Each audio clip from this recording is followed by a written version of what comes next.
Welcome.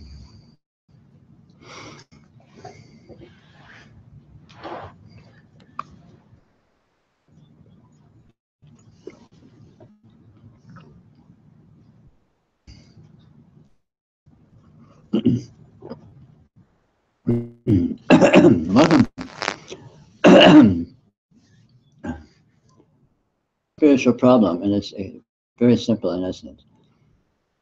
The sole spiritual problem which exists is confusing your ideas of things, what is actually present. Where it gets complicated is the various degrees of nuance with which this can occur.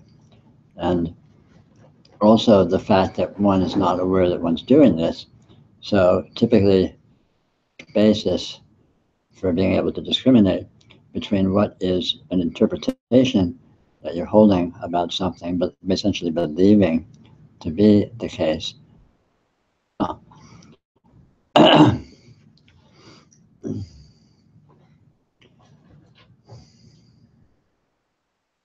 The problem with this, the basic problem with this is that what is actually here is completely uninterpretable and unresolvable. In its nature, it is literally infinite. So all of our ideas about it are essentially finitizing it, turning it into something that the mind thinks is resolvable. And then when that is believed to be the case, when that's believed to actually apply to one's actuality, at that point, you will experience actual conditions as if it was the finite idea that you are holding it to be. To distinguish between those two, unless you become aware that you're doing it, and then you can learn the parameters, what constitutes an idea and a belief, and what constitutes actuality.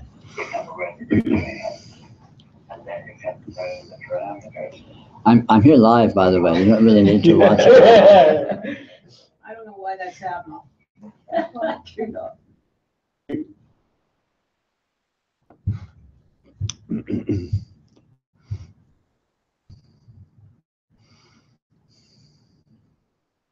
As I say, that's extremely simple. It's just that is the sole issue. That is the sole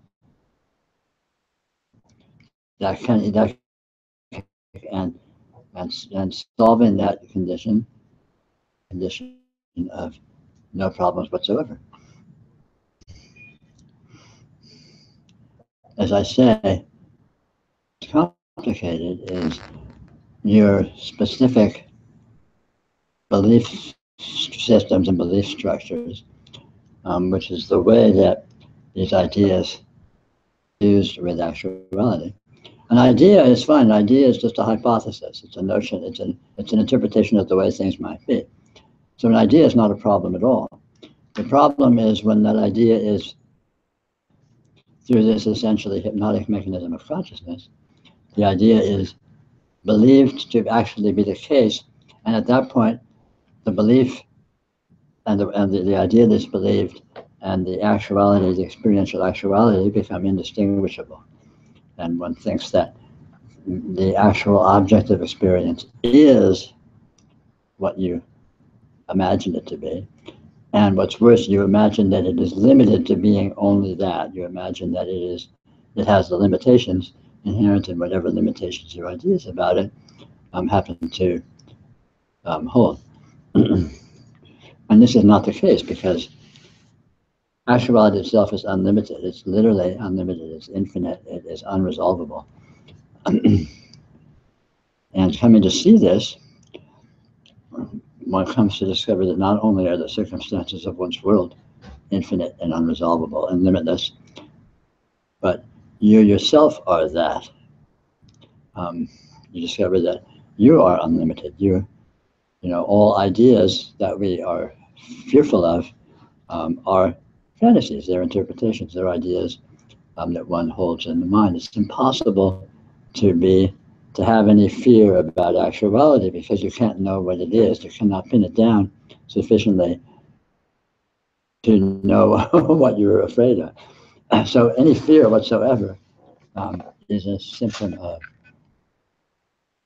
belief, of interpretation, which is always erroneous, because of interpretation, of belief, depends upon specify and define what a condition is, whereas the actuality of the condition is undefinable and unspecifiable.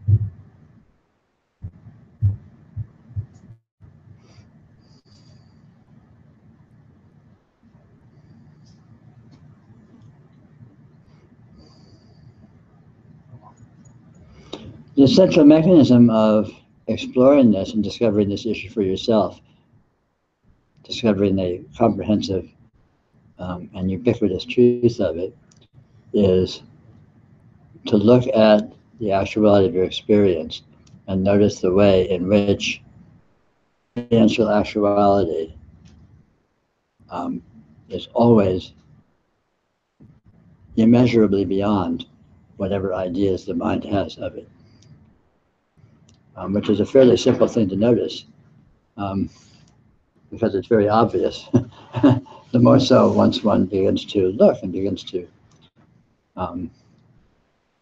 accumulate evidence that that is the case. A very simple, commonplace saying which illustrates this is worth 1,000 words. So, you can have a picture of a caption, but then you look at what's portrayed in the image and how much more is portrayed, implied in the description. And this would be the case if your description was an entire encyclopedia, an entire library. It would still be the case that the actuality would, in aspects that were completely and utterly beyond anything that had been addressed. Because actuality is infinite. Actuality is unresolvable, inclusively so. So you look at, interpretation is based upon being able to distinguish. You can only talk about something if you can distinguish it from something else. And so the basis for this distinguishing has to be that I can resolve this as being a certain way, and I can resolve that as being some different way. Those cannot be done. Both of those are impossible to do. But of course, one has to notice for oneself that that's the case, because the very gullible and eager and ever-ready participant in the hypnotic game of make-believe, of pretend, that we were all indoctrinated into heavy-handedly as we were raised.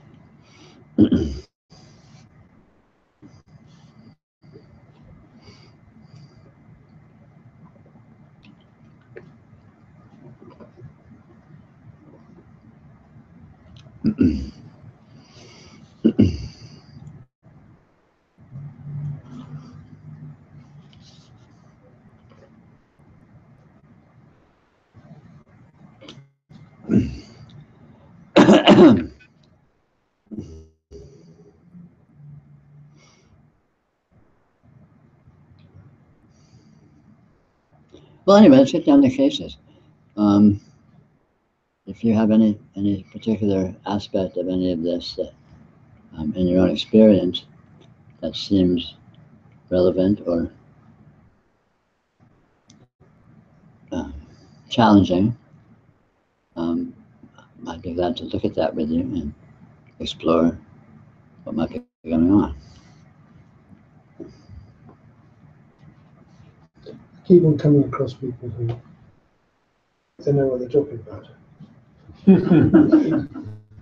Well, this is exactly the principle which we're referring to. Yes. If you think things are a certain way, then you can talk about them. And if you believe that they are that way, then you're convinced that you're talking about the actual things.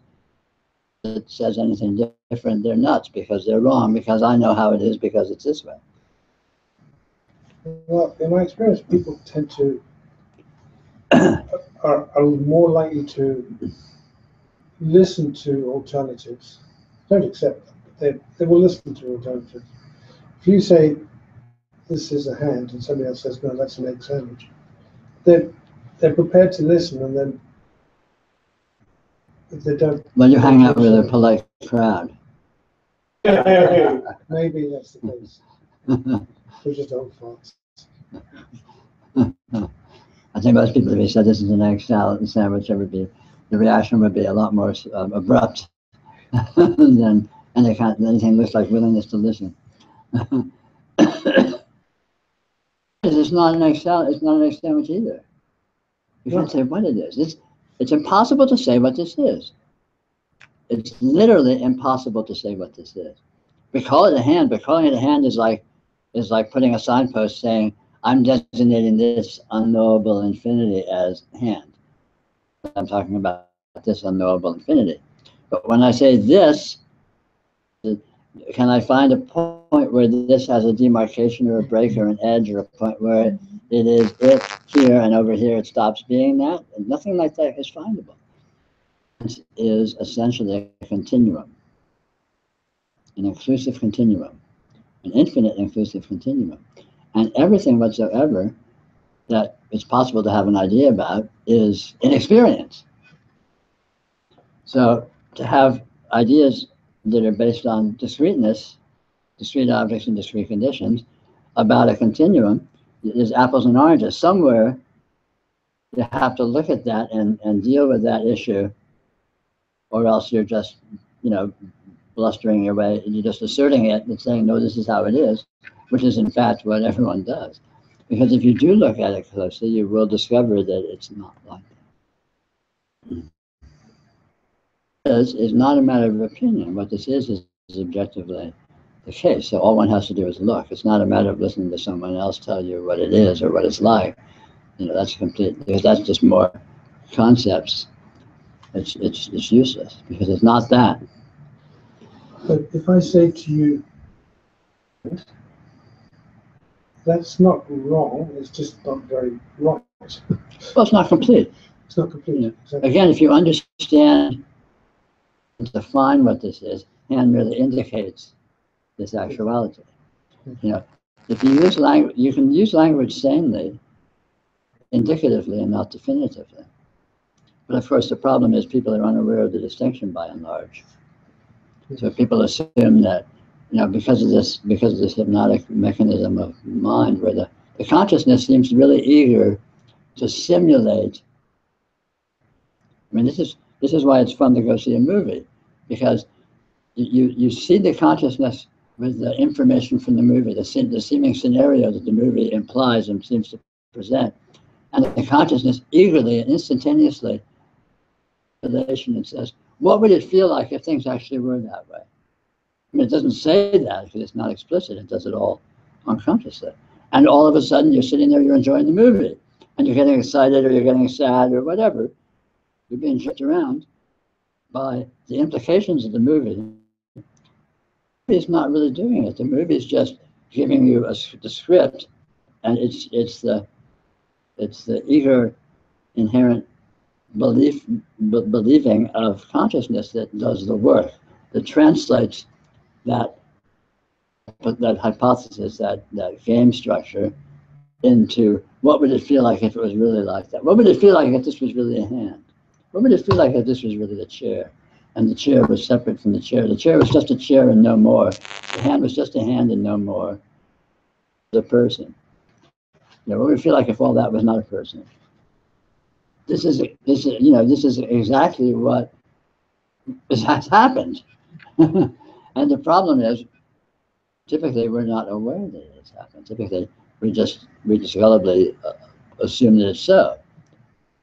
Oh, I feel, this feels like a hand. I feel like Peter Brown. Everything out here feels like not Peter Brown. It feels like that's out there objective, and this is in here subjective, and all this stuff. You know, the notion that it's not really like that. It's actually not like that at all, and it's even obviously not like that at all. Vast implications. That information just is not generally put forth. Yeah, I think somewhere people understand that it's not like that. Yeah, everyone knows it, but there's a desperation for it to be like that because so the investment by people who are so defensive about their worldviews because they know they need defending. They have to be bolstered up because at basis they know that everyone knows they're faking it. Everyone knows they're faking it. Everyone knows they don't really know. Everyone knows they're just putting on a good show. And there's a feeling of urgency of needing to put on a good show, or I'll be found out. And then it'll be really bad. Shit'll hit the fan. I'll get arrested, or I'll get laughed at, or I'll get taken away, or I'll get whatever, right? Whatever vague fantasy or not so vague fantasy. And it's all of this urgency of needing to not be found out that I'm faking it.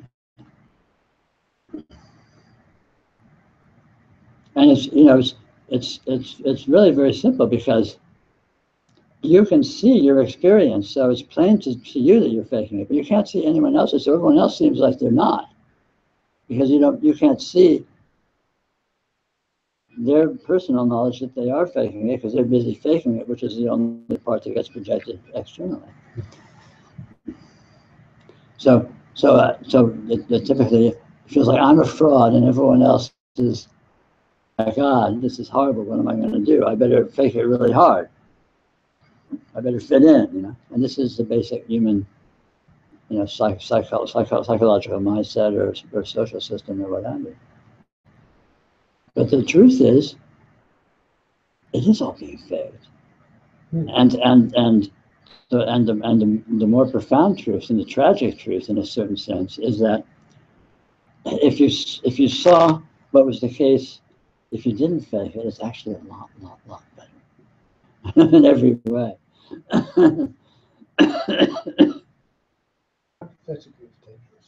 Well, yeah, of course it is. It seems dangerous because of this urgency of needing to, it's threatening. It's threatening to one's normalcy. It's threatening to one's egoic identification and so on and so forth.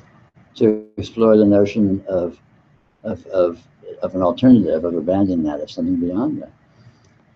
And this is typically why you'll see a dozen people at an event like this rather than thousands and thousands, because people want their beliefs upheld, challenged. They want to be stroked.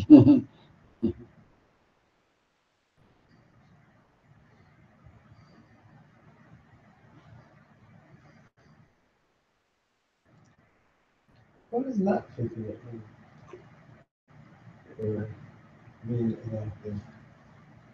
Let things be what they are. Acknowledge that things are what they are. Know what things are. Acknowledge you can't know what things are. As opposed to, oh no, I know, I'm right. The need to be right, the need to be, well, right, not necessarily right, but the need to know. I know what's going on here. And actually, no. No one knows what's going on. But that's a threatening thing to logically because of the sort of urgent mechanism of needing to put up a facade, needing to fake it.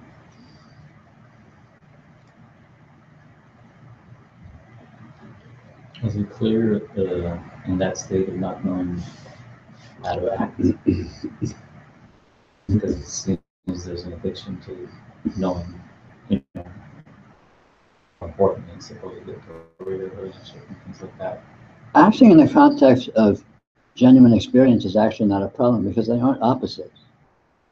The fear of the identified mind, let's call it, the fear of the mind that maintains this facade, maintains this interpretive framework and claims to know what everything is with great urgency and identification, the fear of that, lose that, I'm not going to be able to function. It's an either or, you know, I'm going to forget how to talk, I'm going to forget how to wipe my butt, I'm going to, you know, forget how to put my clothes on, I'm going to, you know, I'll be a basket case, I'll be a failure, I'll be a vegetable, whatever. Because they aren't actually opposites, even though from the identified mind, which feels very threatened by all this, it seems like an opposite. It seems like, gosh, I'm going to lose all this stuff. This is all going to be stripped away from me by this scary, raw, wild, chaotic, unknown actually here. But it turns out that the infinity is quite comfortable with hypothesis. The problem isn't interpretation. The problem is belief. So interpretation is basically hypothesis, you know. Maybe this is a table, maybe this is a cup, you know, maybe I'm a human being, maybe this is a body, maybe I'm in this body, you know, maybe my name's Peter Brown, maybe I live at so-and-so, blah, blah, blah. So all of that is, you know, maybe not, but maybe, okay, I can do that, you know, it's like playing Monopoly, you know, it's a game structure, but you don't believe you are the game. And if you know you're not the game, you can still play it.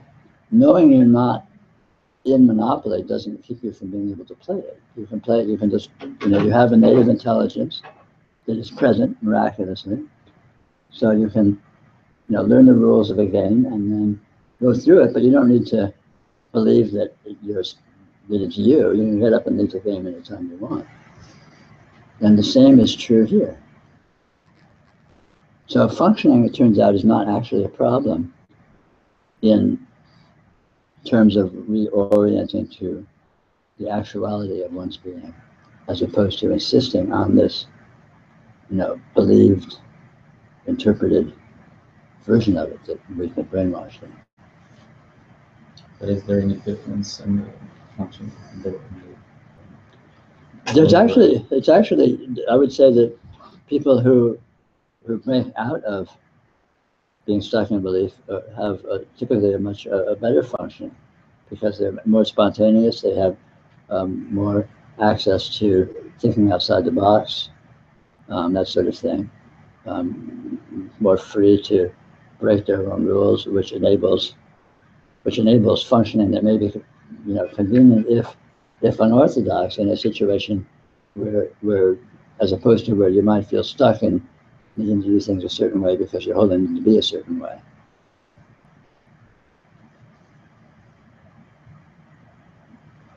So if I'm feeling stuck in a certain aspect, it just means that I'm holding on to whatever.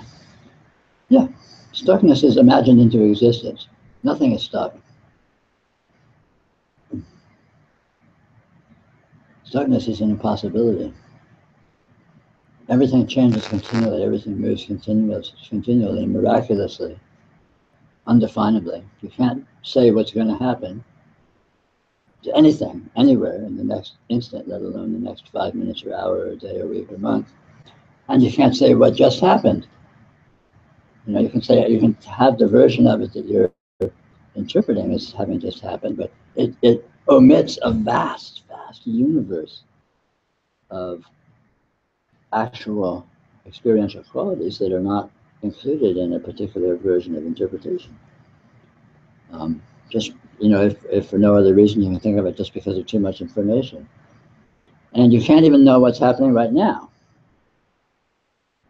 You know, you say, well, yeah, we're sitting here, we're sitting in this talk, and I'm talking and you're listening or whatever. But okay, that might be happening, but what else is happening? You know, is that particular flash of red from that particular spot showing up in experience? Yeah. We didn't talk about that when we said we're here having a talk. That's here too.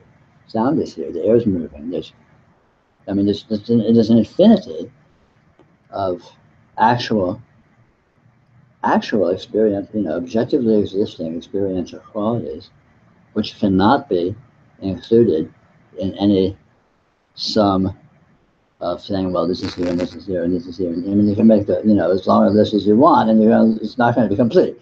And that's always the case. And that's the actuality of your situation. So what is this world that you can list? What is that? It's a fantasy. It's a very partialized, caricaturized, cartoonish version of what's actually going on, which is not the same thing.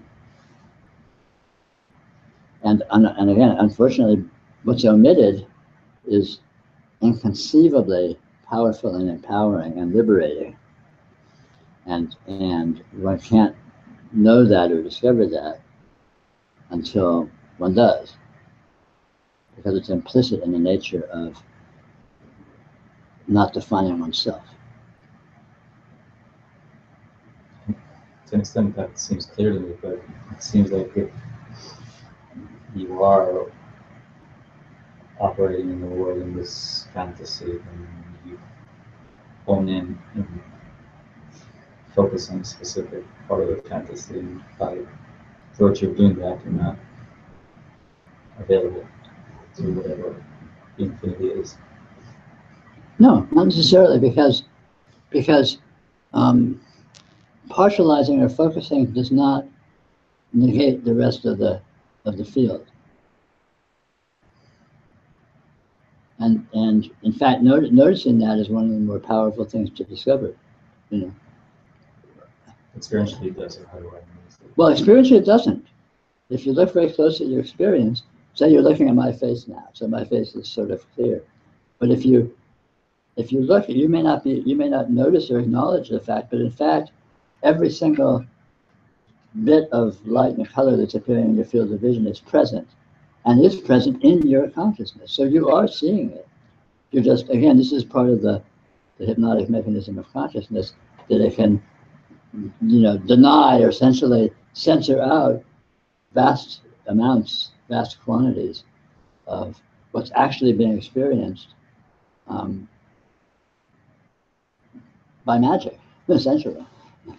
And simply noticing that when this censoring is happening in consciousness, nothing is actually being canceled out or negated or censored. It's a pretense. The full field of consciousness is always present in awareness. Now, there may be degrees, and there may be degrees of sharpness or brightness, or whatever parameter you're talking about in different fields, of consciousness, different sense fields, and so on and so forth. But the notion that something that is blurry is less present is a fallacy. The notion that something is dimmer is less present is a fallacy. It's a fully present dimness. So I look at your face, I see a fully present sharp face.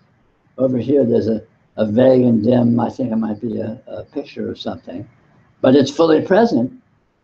Its vagueness and dimness are fully present. It's just an attachment to the sharpness. Yeah, and then a buying into a belief that the dimness makes it a second-class experience, or somehow it's lesser. And if you look very closely at your experience, you'll notice that's not actually the case.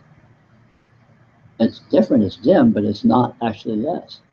Or another good example is when you go to sleep at night. So, before you go to sleep, you're experiencing your room and your bed and whatever, with your waking consciousness. And as you turn the light off and you begin to drift off to sleep, all of that sort of gets vaguer and more fuzzy, and you're wherever your consciousness seems to drift to in terms of fantasies or sensations or what have you. But it tends to go into I would say, for me, let's say, typically a less sharp mode. But it's not a lesser degree of experiencing. It's just, it's a degree of experiencing with different dominant parameters and characteristics, if any of those were sharply definable, then is arguably attains in the awakened state. And so fuzzy is not, fuzzy or vague is not actually present than sharp and clear. Um, um, you know, uh, Deep sleep is not less present, less actual, less complete than awakened state where information is relatively clearly delineated and so on. The consciousness has been seduced into this believing of differentiating and semantic thinking, claim that that's so. They try to simulate that is the case. This is, and in fact, the field of experience is always full. There's never a point where there's less experience present, never a point where there's more experience present. Of textures, let's call it, or whatever, it doesn't matter, that are present is vast. So, let's say, clear, waking, sober experience, different kind of a textural range than, let's say, heavy intoxication or passing out or falling asleep or, dreams or what have you. But it's no more full, just in a different range of whatever called textures or what have you. And so again, if one looks at experience, one will discover this for oneself. Experience never loses anything and never gains anything, even as appearing in experience is continually shifting and disappearing and is only present in the instant. So any specific that you experience, because it's morphed into something else or vanished. Every time you blink your eyes, your entire visual field disappears. Every time you move your head, the shape of everything in your visual field shifts. Shapes that it's had around forever, and so on and so forth. So the details of experience are essence. They're completely only existing in the instant, morphing into something else or being completely replaced. And on an eternal basis, this is always the case. You'll have an experience you had once again. So the exact configurations of colors and shapes and just the way that it's appearing right now will never appear in your visual field again than what's happening in this instant, ever. And of course, this is the case with all any aspect of the sense field or any aspect of the experiential field you look at. So, given the fact that all apparition is never actually here with any stability or duration, you also notice that experience doesn't lose anything as things disappear. As things appear. So you stand up and leave this room, and everything you're experiencing here disappears, and everything you're experiencing over there begins to appear. But it's not like you're gaining something, and you didn't lost anything by losing what's in here. It's just still full. It just appears differently. And then more radically, more extremely, you go to sleep, and not only do you lose everything in your waking experience immediately pre-sleep, but the very texture of your experience begins to change more fundamentally and radically. But it still doesn't feel like you're losing anything. I'm speaking for myself. Going to sleep doesn't feel like, horror. I'm losing something. This is terrible. On the contrary, it feels like a lovely down into a warm hot tub or something. It's a delightful fullness. And it's a naked fullness. This is just as full as that. But again, because of all the nitpicky detail that seems to be present, it can seem more partialized and hence, by implication, less full. But again, if you look closely at experience itself, you'll see the fullness is always a constant. Experience is always completely full. And again, in noticing this, depends upon and also facilitates shifting one's orientation from oriented to one's experience in terms of one's interpretations of it and believing those to be actual, versus looking at experience itself outside of interpretation, relatively outside. And now interpretation and experience are not contrary, not opposites. It's not a matter of trying to suppress or negate interpretation. Interpretation is, of course, something that occurs within experience. So interpretation is an aspect of experience. It's a small event within experience. It's to say it's a subset of a certain mental functioning. So it's not actually the opposite of anything. And when you see what interpretation is, then interpretation is actually a very small event in the context of the vastness of the experiential field.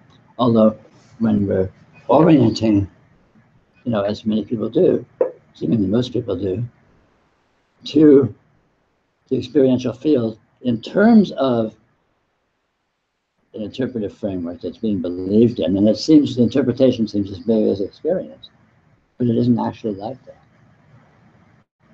I mean, not, of course it's absurd to talk about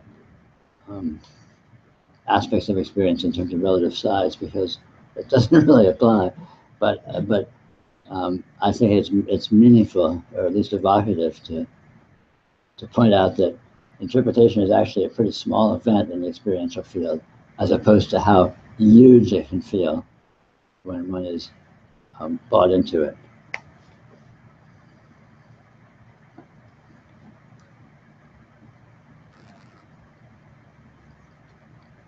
So is there anything to do about the reorientation towards the experiential field?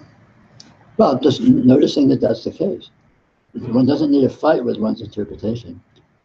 It's not a matter of stopping doing something or starting doing something else.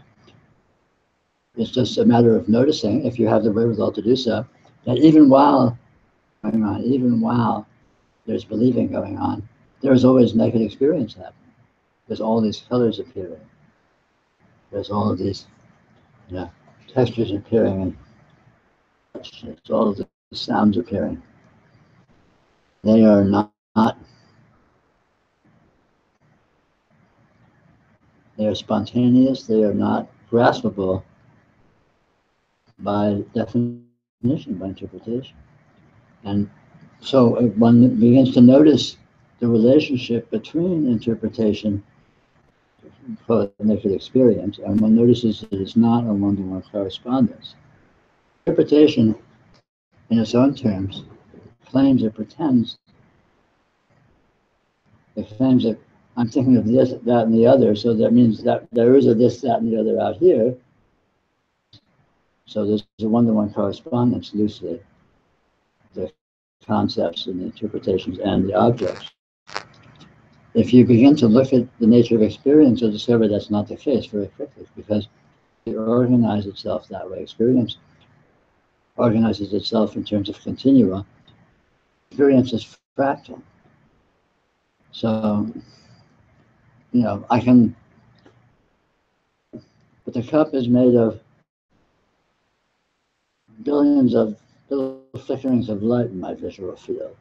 Or let's say I'm a scientist, or I had an incredible pair of magnifying glasses on. I could look and see molecules. Cup here. All of a sudden there's molecules. And I look at the molecules and I see atoms. Or I can back out. I can have the cup here. I can set the cup on a mountaintop, and I can step back miles or something, and then what's the cup then? What's my experience of the cup then? So experience is it's literally infinitely variable, depending upon the perspective that it's observed from. Whereas interpretation is, because of its claim to be definitive. So this is just a cup. It's just a cup. And then, it's a cup, but it's also a collection of molecules. A collection of molecules, but it's also, it's a cup, but it's a collection of molecules, but it's atoms, and it's also an experience. plus appearing in consciousness. And so you end up with all of these definitions which don't really gel with each other, whereas it's just an inclusive continuum that includes all of that and infinitely more presence, demarcated into this, that, and the other. And simply noticing such of these aspects of one's direct experience is sufficient to sort of begin to recalibrate, to re-acknowledge this, and the implications of that just begins to permeate experience by osmosis. So it doesn't require a lot of elaborate deconstruction or anything like that. Just noticing again. Yeah. Simple and actually quite a lot of fun because it's like a kind of, it almost gets to be like a kind of intoxication of just being with your and tripping on it. It's like just let yourself go and let it be whatever it is, and it will, by its very nature, expand and open, especially by contrast with the rigidity and the smallness approach that is that we normally are oriented to. It kind of feels that way, but it seems in certain aspects of life I have to put on the interpretive linear mode, which causes this. Yeah, but don't worry about that. That's okay. Not the bad guy. No, it's just this addiction to not feeling good, chasing pleasures in the world. Yeah. So. Yeah. But there's a gradual recalibration that happens, a gradual reorientation that happens, simply as a result, for the long haul, whatever, simply as a result of letting yourself notice the way that the direct experience actually is. And it doesn't necessarily happen fast or overnight or anything like that, but it happen. It is powerful. Sort of beneath the table, it works behind the scenes. So you might not even notice much is happening, but simply tuning into the nature of, as contrasted with all those linear and partialized interpretations. Simply doing that will powerfully, in the long run, reorient your whole sense of what it feels like to be, what your being feels like, what your experience feels like, while not to work with definitions and work with language and work with concepts when it's convenient for you to. But you won't be. It'll be something you are doing, not something you're stuck in, and it will no longer feel like you, like a game you're playing.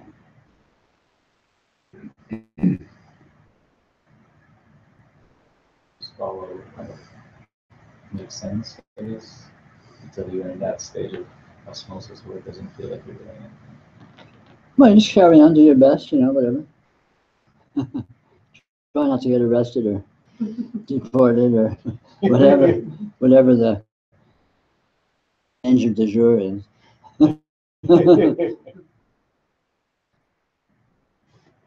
Oh, Peter. Good. When it comes to interpretation, I in a way, there's nobody doing it. Right. It's just of ignorance, and then, I think someone like Trump is the ultimate that, total environment with one's own thoughts. And a direct experience, you just feel anymore, yeah? Sure. Yeah, no one's doing it. It's not like... No one's doing the interpreting. Yeah. I mean, that someone's doing the interpreting is itself an interpretation. When you just relax and settle more into direct experience, it becomes obvious that you can't say what it is. You can't say, it all is just inherent with. I mean, in your case, you have a facile, equipment in your mind. For me, the mind, the speed of it, whatever, the revelations, the aesthetics, the poetry, I get lost in that sometimes. Sure. Yeah.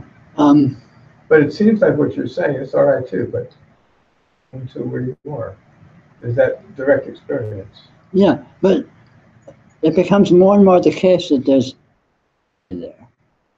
It's not like, oh, I'm getting lost in this versus one discovers that one is always settled, even when one's being lost in it, because being lost in it is just look like. Because there's not a this and a that, there's not a here and a there. And again, that becomes more and more apparent the more one settles into direct experience, the more you discover you don't actually need to, because you always are. You were never not settled in direct experience, obviously. How can you leave your experience, right? I guess that's the trick. That's the magician's trick, that you think you can like it. Yeah, it is. It's exactly that. And that is, the consciousness is so powerful with these sort of quasi-hypnotic mechanisms of it can seize on a notion and then instantly simulate it as if it was so. And it's so obliging that way. It's like consciousness is like a real eager puppy, and you just give it a little hint, and right away it's just running off, running crazy with it. So, which in itself is not even a problem in itself. And what's a problem is if you forget, you don't let yourself enjoy the fact that it's all a game, the fact that you're just pretending. It's an elaboration. Yeah, but it's an elaboration, but the basic condition is never actually lost in the elaboration, because it's like fractal. Yeah. But it's easy to have the fantasy that it is. Oh, I've lost my presence because I'm caught up in all this stuff. Dichotomizing it, and that is the fallacy, because it's impossible to actually dichotomize anything, because there's no this which is separate, hard and fast from some that. Any that turns out to be in this. If you get caught up in your thoughts, where's it happening? Well, here in my experience. So have you left your experience? But it can seem that way, again, because of this, the dogged, hypnotic, eager nature of mind to take you on a trip. Right. It's a poor confidence. I'm sorry? I think when they hire people, they look for their core competency. Oh, yeah. That's a core competence. Yeah.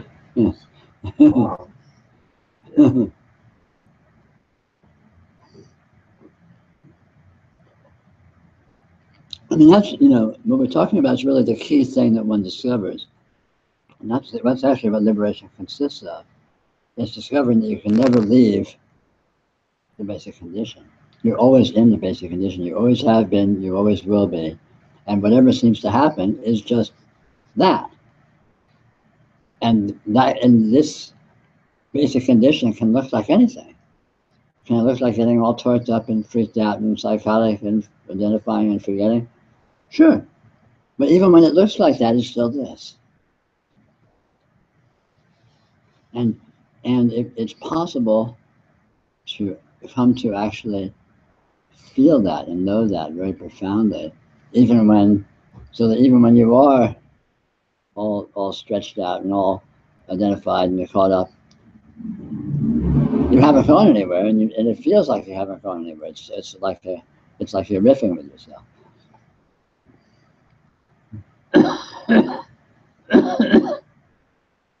But again, that's not typically our familiar mode, because we're so used to, we have a lifelong habit of being brainwashed into differentiating between this and that. The grass is greener. So there's this and there's that, and which one's better? And that's the one I want. But I want that. But how come I often have this? And all of a sudden we're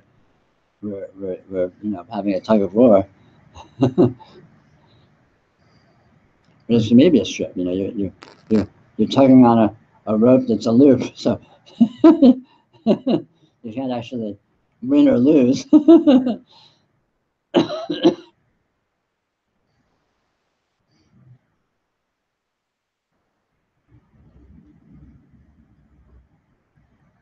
Well, there's a lot of interpretations that are there that just come up. You meant that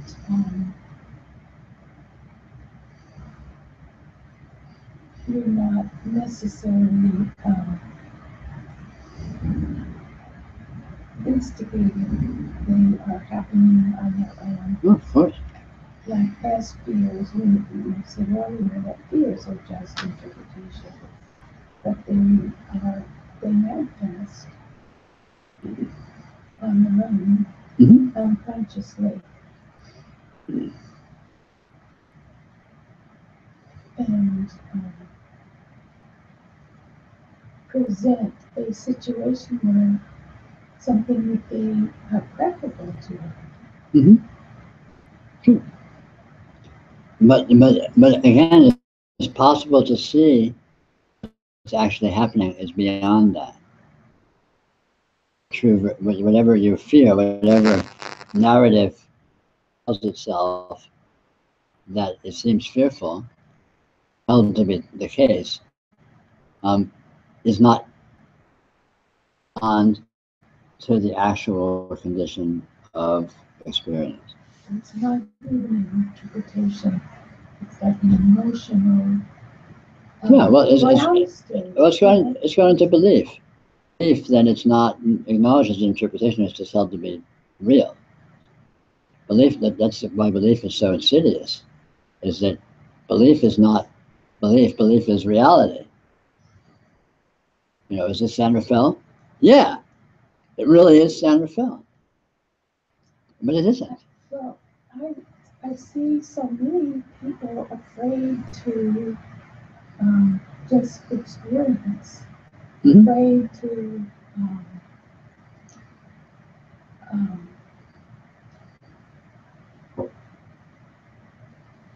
then be demonstrated because there's some fear there that just holds a situation in place. Yeah.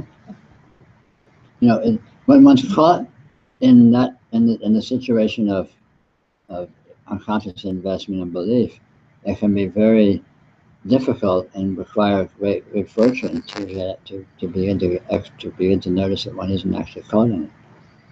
And unfortunately, it seems to be the case that doesn't occur for everyone.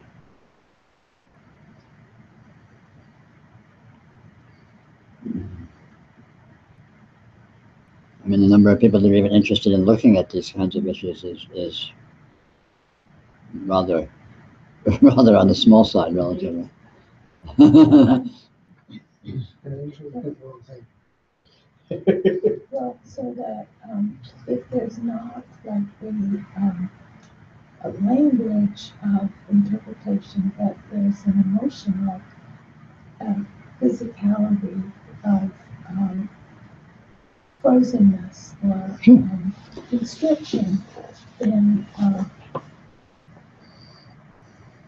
I guess it's just a matter of observing it. Just paying attention to.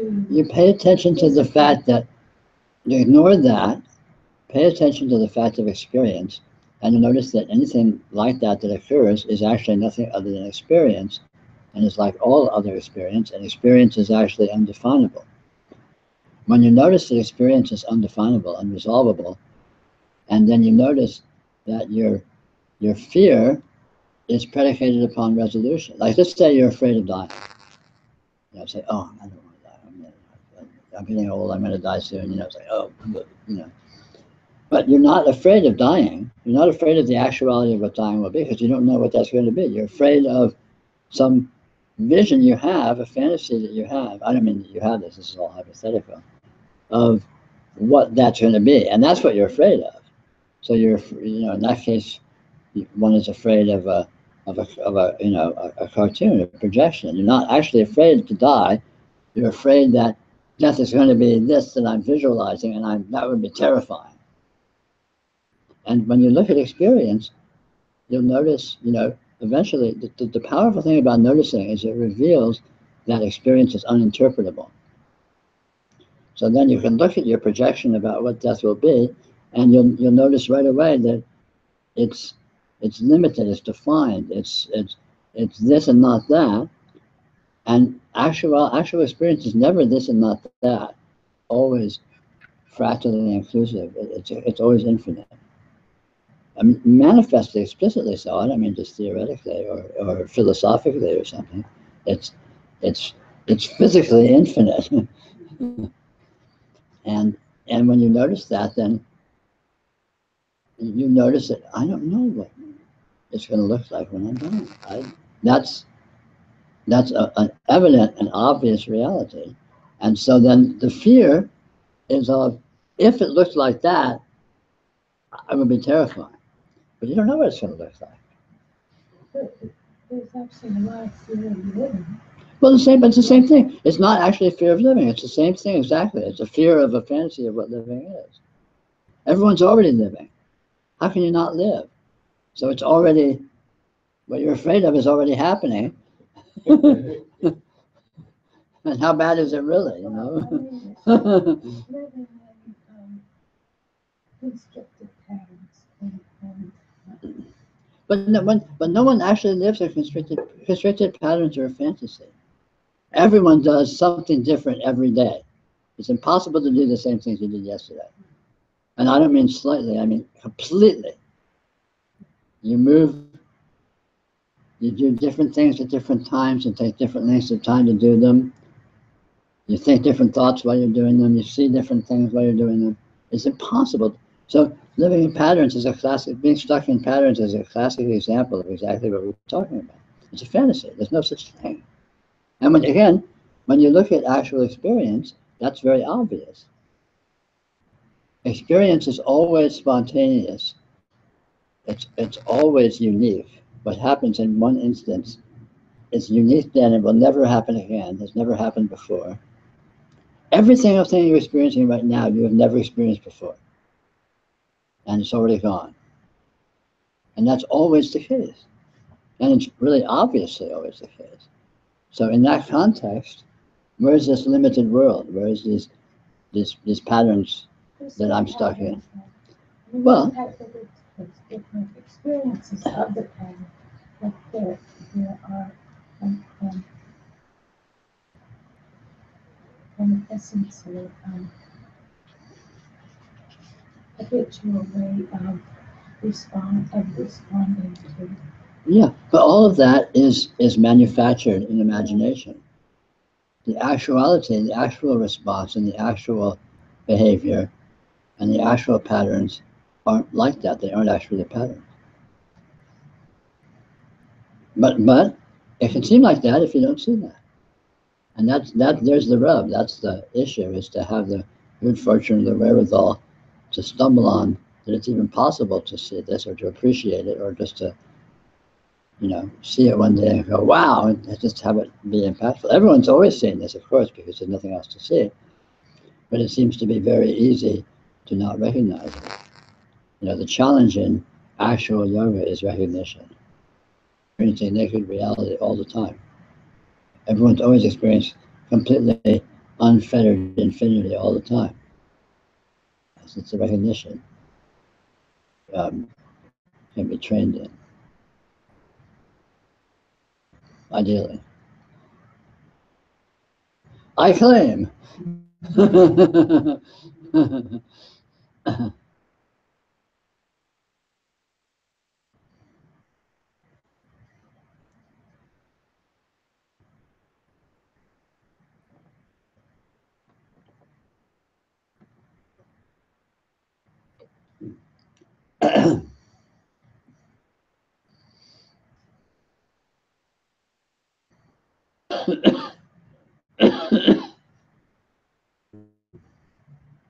I mean, really, in practical terms, one can just play to one's strength. Whatever aspect, the way actuality works, that it's easy for you to notice, you can just notice that one thing. Like if it's possible for you to notice the uniqueness of event in every instant. That every instant, everything that you're experiencing in an instant, you've never experienced before. I mean, in terms of the absolute specifics, again, it's already gone. That's all you need to do is just notice that every once in a while. It comes with, because the implications of actuality communicate themselves, they convey themselves. Or if you can notice the, if you have a more, linear mind or semantically kind of oriented mind, you can notice how events are always more complex than any description you can come up with. And so therefore your descriptions are inaccurate. And then you can, how much more complex is it? And that question can't be answered because it's infinitely more complex, more and more evident that the discrepancy between your concept of something and the actuality possibly have any kind of one-to-one basis. That's another technique of noticing. Yeah. And you can you notice just that one thing. However your mind works, you don't need to worry about your blind spots. Just anywhere where you have sensitivity and you can notice about experience that diverges from your usual ideas about it, that in itself will be powerful. Looking recently at the limitations of preferences. Mhm. I mean, they're enjoyable, but they're also limiting in a way. And just doing something that is unusually different. And I know everything is different in its own way, but it's to do something outside of your Sure. And something like that is a more threatening approach than I'm suggesting. So you can break your habits by deliberately breaking them. Like if you're whatever, say you're shy and retiring, you can go out and do public speaking or something. In other words, do something that forcefully breaks the mold. More threatening than what I'm suggesting. It was more insidious of just experiences that are already intrinsically outside of the pattern, and it undermines the patterning without actually threatening it by insisting on. So you can shift your orientation away from it without actually challenging it. Stay stuck within your patterns and sort of sneak out the bottom without needing to try and change them or challenge them. But that's another technique, sure. You can do that. But again, the important thing is to recognize. So do something really different and then notice how nothing really changed.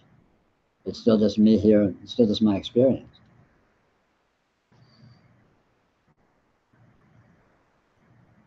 Because patterns and the importance of patterns are themselves. Well, I guess it's the sense of me changes and